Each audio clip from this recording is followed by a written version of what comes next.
ये सत्संग रूपी ज्ञान नांदोद तहसील के खोली ग्राम में शुरू होने जा रहा है और ये ज्ञान 7 दिन का चलेगा।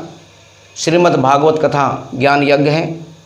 तो सभी बस्ती वाले, खोली के सभी पंच पटेल बस्ती वाले भाई लोग आराम से बैठ कर के इस ज्ञान को सुने। इस ज्ञान से आपकी अज्ञानता और कुछ अंधविश्वास भरा हुआ वो सब साफ हो जाएगा। तो ज़रा मन लगा करके ध्यान से सुने। इस वीडियो को लाइक और सब्सक्राइब जरूर करना। साथ ही हमारे इसी भारत देश के अंदर 33 करोड़ देवी देवता हैं। इसी भारत के हर चौक चौराहे पर कहीं हनुमान जी गदा लेकर खड़े हैं, कहीं किसी चौक चौराहे पर शंकर भगवान त्रिशूल लेकर खड़े हैं। इसी भारत के कोने कोने में कहीं राम जी धनुष लेकर खड़े हैं, कहीं माता शेरावाली आठों भुजाओं में हथियार लेकर खड़ी है, कहीं इसी धरती पर कहीं लक्ष्मी खड़ी हुई है, धन की वर्षा कर रही है, कहीं गणेश जी खड़े हुए हैं जो रिद्धि सिद्धि दे रहे हैं, कहीं श्री रामचंद्र भगवान खड़े हुए हैं वो रिद्धि सिद्धि दे रहे हैं। तो ऐसे मतलब भारत के कोने कोने को 33 करोड़ देवताओं ने सारा कवर कर रखा है। फिर भी एक बात बता दूं, ये भारत देश सबसे गरीब क्यों है भाई, सबसे दरिद्र क्यों है? अमेरिका, रूस, जापान, जर्मनी, इंग्लैंड वगैरह में गणेश जी को, हनुमान जी को, शंकर को कोई नहीं जानता और ना ही 33 करोड़ देवी देवता को जानते हैं। वहाँ पर आप देखिए धन का खजाना कटा हुआ है, भंडार भरे हुए हैं। जो भारत कहता है हमारे देवी देवता हैं, जो भारत कहता है ब्रह्मा जी हमारे यहाँ पैदा हुए, मनुवादी कहते हैं विष्णु हमारे यहाँ पैदा हुए, शंकर भी हमारे यहाँ पैदा हुए, शिव जी हमारे घर में पैदा हुए। शिव जी मतलब संपूर्ण सृष्टि का नाश करने वाला महाकाल। जिस महाकाल ने भारत की धरती पर जन्म लिया है, उस भारत को एक छोटा सा पाकिस्तान कितनी जख्म दे रहा है। वो शिव जी कहाँ सो रहे हैं? आज जो भारत की सीमाओं की जो हालत है एकदम ख़राब है भाई लोगों। पाकिस्तान आतंकवाद भेजकर हमारे सैनिकों की हत्या कर रहा है। वो सैनिक कौन है? वो किसी का पुत्र है, किसी का बेटा है, किसी का भाई है, किसी का मिलने वाला है, किसी रिश्तेदार है। तो किसी भी भगवान के अंदर करुणा क्यों नहीं कि हमारे लाल को मैं घर भेज दूं और सीमा पर मैं खड़ा हो जाऊं? हनुमान जी क्यों नहीं कहते कि मैं गदा लेकर भारत पाकिस्तान की सीमा पर खड़ा हो जाऊं? शंकर भगवान क्यों नहीं कहते कि मैं भारत पाकिस्तान की सीमा पर खड़ा जाऊं? वहाँ हमारी सेना को मरना पड़ रहा है। क्यों हमारे देश में इतने भगवान हैं, फिर भी ऐसा क्यों? हमारे सैनिकों को क्यों मरना पड़ रहा है? लेकिन भगवान शिव अभी भी सो रहे हैं और हम फिर भी हाथ जोड़कर खड़े हैं कि प्रभु आपकी कृपा होगी तो सब कुछ ठीक होगा, हमको शांति मिलेगी, बंधन से छूटेंगे। कबीर साहब कहते हैं ये सब भरोसा भगवानों पर मत करना। जितना तुम 33 करोड़ देवी देवताओं को मानते हो, उतना ही ये भारत देश दरिद्रता में, गरीबी में आता जा रहा है। जिन 33 करोड़ देवताओं की आप बात करते हैं, उन देवताओं का चरित्र कैसा है पता है आपको? आप जो है विष्णु भगवान का चरित्र देख लो, या विष्णु भगवान से अलावा ब्रह्मा जी के चरित्र को देख लो, और स्वर्ग के चरित्र को देख लो, इंद्रलोक के चरित्र को देख लो। इंद्र भगवान क्या करते हैं? कोई तपस्या करता है तो उसकी तपस्या में भंग डाल देता है। कोई सुंदर स्त्री मिल जाती है तो उसकी सुंदरता में उसके साथ छल कपट कर लेता है। ये भगवानों के चरित्र देख लो। फिर धर्मराज की बात देख लो। धर्मराज अपनी पत्नी को दाव लगा देता है जैसे कोई सोने चांदी की जवाहरात की हो। तो ये आपके देवताओं की कथा है। तब फिर भी हम कहते हैं भगवान आएंगे, हमारा कल्याण करेंगे। यही ख्याल भगत सिंह जी ने किया होता कि राम जी आकर देश का कल्याण करेंगे, तो भगत सिंह जी को फांसी पर नहीं चढ़ना पड़ता। लेकिन भगत सिंह जी ने सोचा कि कोई राम नहीं आएगा, कोई भगवान नहीं आएगा, मुझे ही राम बनना होगा। अगर यही ख्याल चंद्रशेखर आज़ाद ने किया होता, यही ख्याल 7 लाख वीरों ने किया होता, जिसने भारत को आज़ादी दिलाने के लिए अपनी कुर्बानी दे दी। साथियों, आज भी भारत देश गुलामी में है। हम इस स्टेज पर बोल नहीं सकते थे, अच्छा जीवन भी नहीं जी सकते थे, लेकिन हमारे शहीदों ने समझा कि अब कोई राम नहीं आने वाला है, अब कोई भगवान नहीं आने वाला है। चलो राम के पद चिन्हों पर अब राम हमें बनना होगा, चलो राम के पद चिन्हों पर अब इतिहास बदलना होगा।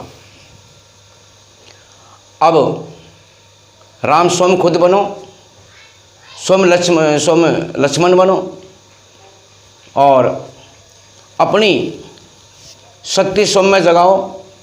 सतगुरु कबीर साहब कहते हैं कि तेरा साईं तुझ में जाग सके तो जाग। किसकी आस करते हो? किसकी आस करते हो? बाहर की आशा कब तक काम करेगी? दूसरे की आशा पर कब तक चलोगे? 33 करोड़ देवी देवता होते हुए भी भारत आज भी गरीबी में गुजर रहा है। इंसान को खुद समझना चाहिए कि वो भगवान है। हम कबीरपंथी हैं, हम नहीं मानते वो हमारी रक्षा ना करें, पर केदारनाथ जी में तो उन्हीं के भगत गए थे जो सारे के सारे काल के गाल में समा गए।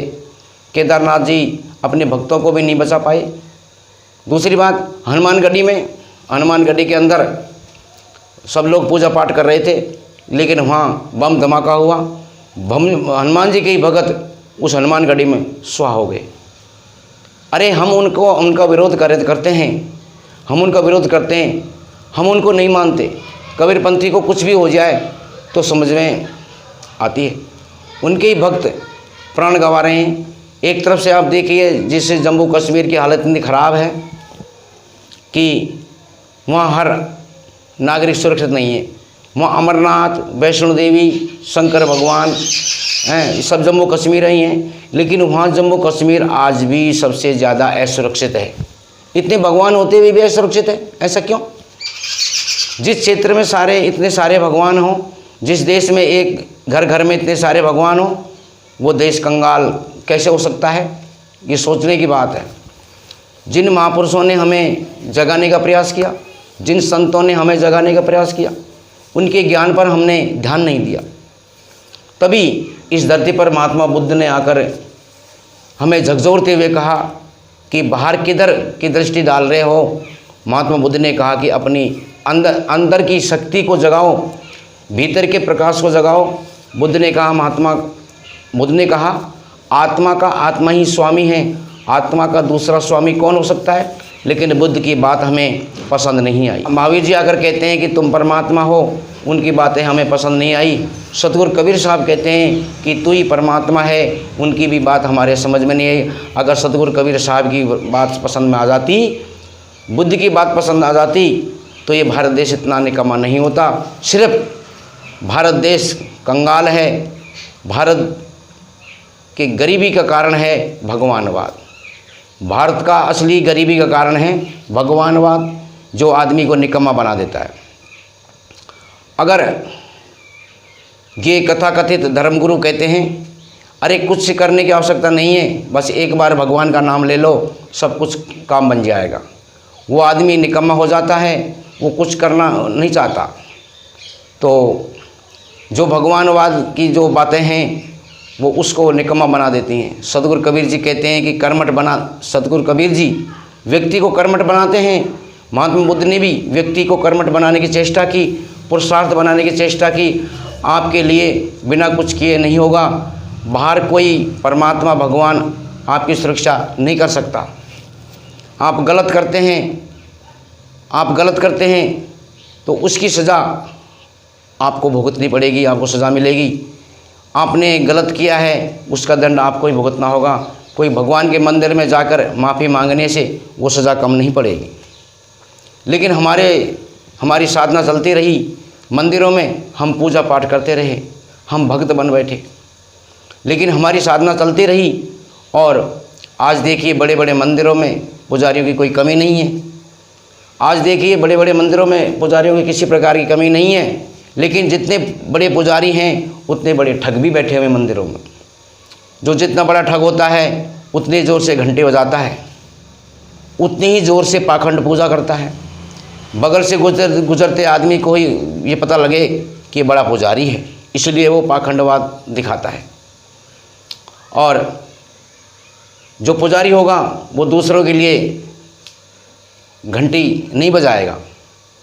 जब कोई नहीं होता है तो धीरे धीरे ओम नमः शिवाय, ओम जय जगदीश हरे का जाप करने शुरू लग जाता है।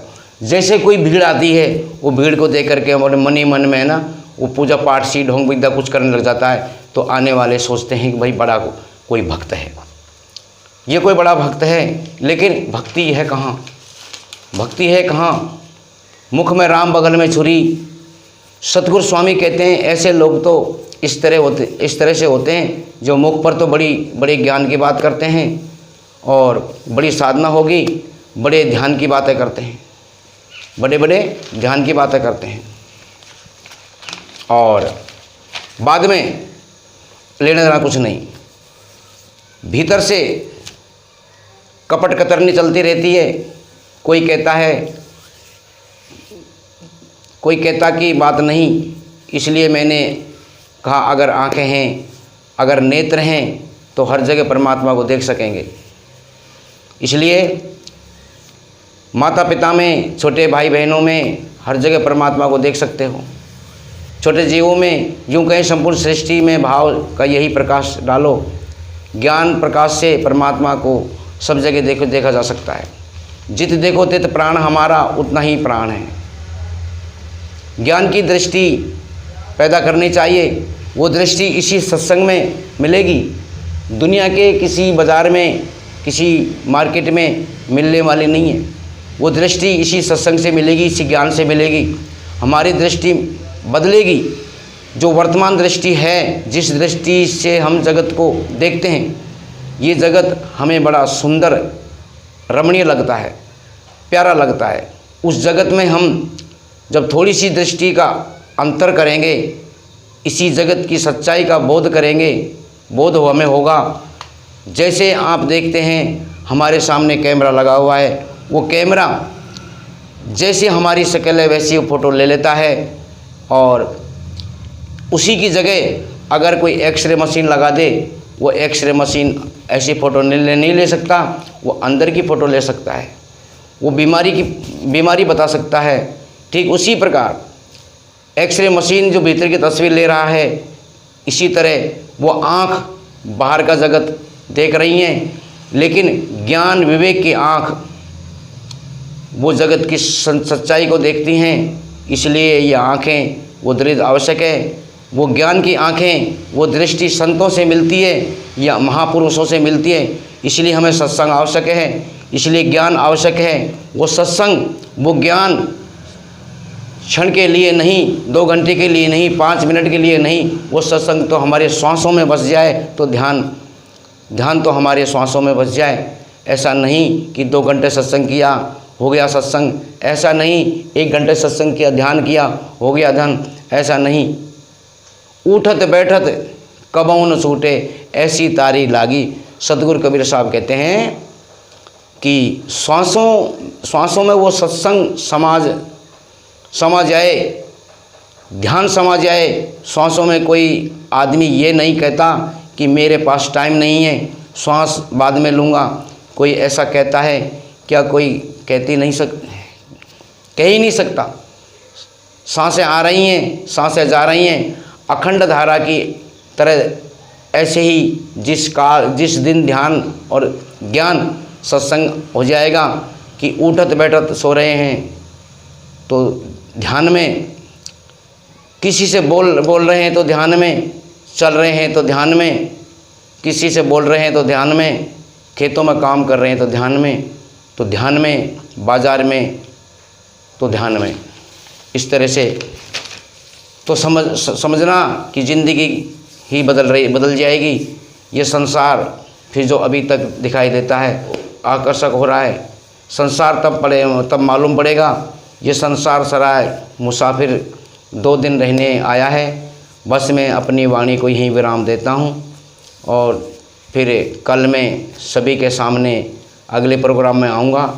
तो सभी भाइयों से मेरा निवेदन है कि हमारे इस चैनल को आगे बढ़ाएं और सब्सक्राइब करें, और सभी साथियों को लिए तब तक के लिए जय संविधान, नमो बुद्धाय, जय भीम, जय साई बंदगी।